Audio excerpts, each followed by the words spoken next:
Bonjour, bonjour, Jean-Seb qui s'installe pour la première chronique officielle de la Ligue des Geeks. Aujourd'hui, très simplement, comme le nom de la chronique l'indique, on va ouvrir la boîte de l'édition de collection de Dark Souls 3 sur PlayStation 4.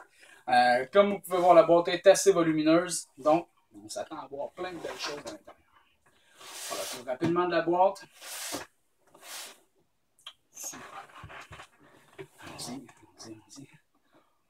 Oh, que ça va être génial. J'espère que vous appréciez ce moment-là parce que j'ai quand même passé un petit moment préparer la chronique au lieu de jouer.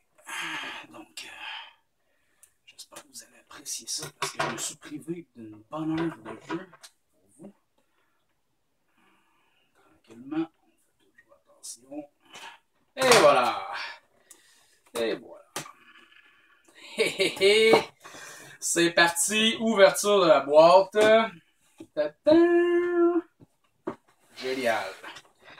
Et voilà.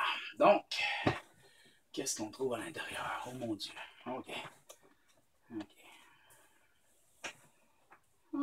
Premièrement, The Art of the Dark Souls Trilogy. Beaucoup plus volumineux que ce que je m'attendais. Il n'y a pas de doute là-dessus. Superbe cover. Très propre. Donc, à l'intérieur, le livre avec les artworks. Donc, à l'intérieur, on peut voir différents objets, différents travaux artistiques qui ont été réalisés par les artistes qui ont travaillé sur cette très longue série, on va dire. Ça fait plusieurs années que Dark Souls roule. Il n'y a plus vraiment besoin de présenter ce jeu-là. C'est vraiment magnifique, en fait. Je pense que ça va prendre quand même un certain temps là, faire le tour de tout ça en détail, puisque 200 pages, donc super livre. Je m'attendais vraiment pas à une épaisseur comme ça, je vais être franc avec vous. Je m'attendais définitivement à quelque chose de plus petit, dans les alentours de peut-être 50 pages, 200 pages. C'est génial. Donc ici, le jeu lui-même. Wow. Dark Souls 3, le cover, juste ici. Donc, l'étui en métal. Magnifique étui. Derrière ici, on va ouvrir ça avec précaution. Ça saute très bien, voyez-vous. Le jeu n'est pas à l'intérieur, donc on va sûrement retrouver un emballage régulier. Donc, je vous dirais que peu de chances que ce magnifique étui serve à réellement mettre le jeu. Il va plus faire partie du décor, d'après moi, évidemment. Superbe. Vraiment génial. Engravé à l'intérieur, un beau bonfire. Ce sont les endroits où on peut se reposer dans le jeu. Vous devez tous le savoir. Prochaine étape, le jeu lui-même. Édition premier jour Dark Souls 3. Donc, encore une fois, on a un étui. Puis à l'intérieur, le jeu lui-même. Génial. On l'ouvrira pas tout de suite. Tout le monde sait ce qu'il y a à l'intérieur. D'un étui conventionnel, donc d'un jeu de PlayStation 4, évidemment, il n'y aura probablement pas de petit livret. De toute façon, à grosseur du livre qui vient avec, on n'aura pas trop besoin de ça. À ce moment-là, on va ouvrir ça ici. Oh, donc ça, la map en tissu, donc la map officielle. Tourner ça un petit peu. Oh, voyez-vous?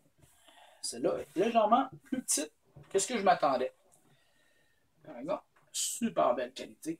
Donc, très, très belle carte. Super beau travail. Ça... Je vous dirais que la qualité du tissu est peut-être pas optimale. Par contre, ça pourrait être pire. L'impression, par contre, me semble assez bien. Donc, on a une très belle carte, juste ici. Voilà. N'adjective pas le lien.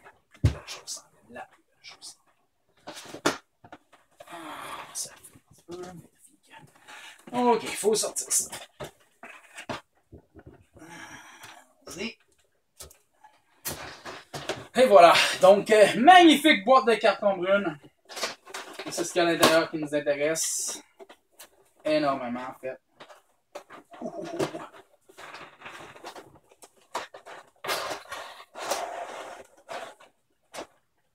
Tadam! Génial, génial, génial, génial. Magnifique statue. Si je me trompe pas, il y en avait deux disponibles. Deux éditions différentes de la Collector Edition. Donc deux versions de la statue. Nous, on a un Knight conventionnel avec ses épées sur le côté. Wow, vraiment magnifique. Il est magnifique dans le plastique. On va voir ce qu'il dit à l'extérieur du plastique. On va faire attention pour rien briser. C'est juste quelques petits autocollants. Où? Ah, juste ici. Et voilà. C'est ici. C'est parti. Ouh là là. Inquiétez-vous pas, pour ceux qui veulent avoir plus de détails, je vais prendre plusieurs photos que je vais installer. En fait, que je vais publier sur notre page Facebook. Vous allez pouvoir voir des détails de la statue. Donc, beaucoup de photos de très près. Un guide. Comment assembler les cimetères du Chevalier Rouge? Donc, il explique comment enlever les pommeaux et installer les épées dans ses mains. C'est ce qu'on va faire tout de suite. Donc, on enlève les pommeaux. Donc, ça s'enlève. Oh, magnifique statue. Je vais montrer un petit peu. Vrai. Voilà. Une bonne grandeur.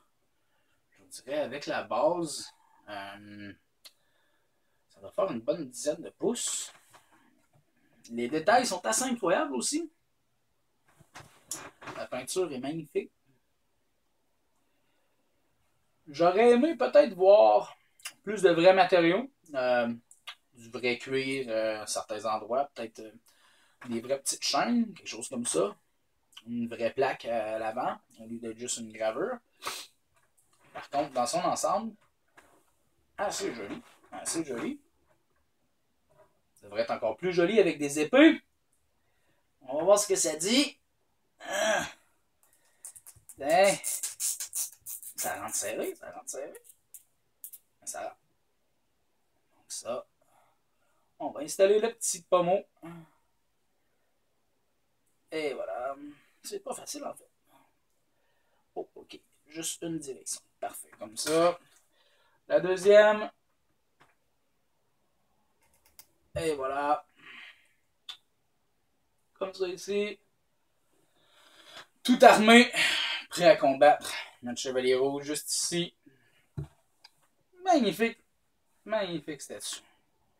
Ça donne vraiment envie de jouer. Donc, sur ce, on n'attendra pas plus longtemps. Puis, on va aller jouer à Dark Souls. Bonne journée tout le monde. Jean-Seb qui se retire.